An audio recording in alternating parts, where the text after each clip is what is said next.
Dusty on Daybreak hits. And I think it's something that a lot of people were asking, especially when the nominees list came out. They were like, Dope Nation Group of the Year, they're not in there.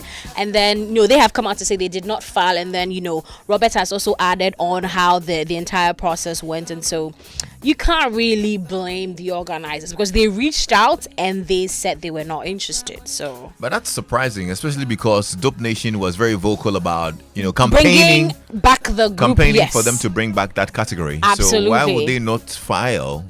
There probably is something that we need to find out. Don't, yeah, because their post on X said hypocritical music industry. So I think there's something else that they don't want to share. I think they also mentioned that. Find out. Maybe you should push it. I'll find out. Yeah. And come back and tell me. No worries. I'll assume you're dead. Away with that, Ghanaian filmmaker Layla Jansi has been speaking about the state of the film industry in Ghana. Now, parts of Layla's post reads, our film industry has guilds, but they are practically obsolete. Now, the Actors Guild is tied up in court battles over leadership disputes, fighting over control of royalties and potential government funds. It also goes on to say everything is haphazard, and if you try to address these issues or push for proper structures, you are labeled a know-it-all. Now, it is frustrating to see my people sitting on the banks of a river yet washing their hands with saliva. Now, she says, whenever there's a change in government, the moment you tune in to hear news about the film industry, all you hear is filmmakers begging for money. This persistent plea has turned the industry into a government liability rather than an economic asset. I've said this before and I'll say it again. If the Ghanaian government ever allocates funding to filmmakers before establishing proper industry structures, I will personally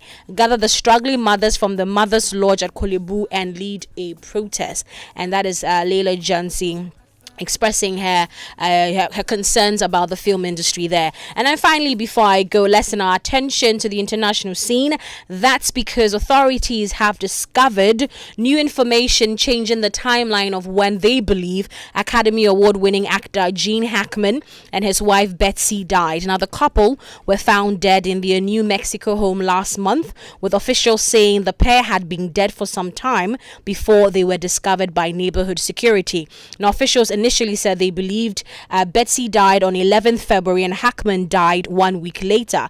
Now, the Santa Fe County Sheriff's Office now says they have confirmed that Betsy made multiple calls to a health clinic on 12th February for medical treatment, which the clinic told BBC she never was able to receive. So the Sheriff's Office said they learned of the calls when they received cell phone data from her phone. And that's a story that's also got people reacting as well. And that is how we end our entertainment news updates here on The Drive. Lexis, over to you. Thank you so much. Enjoy the rest of your evening. And you too. Zomi Zo.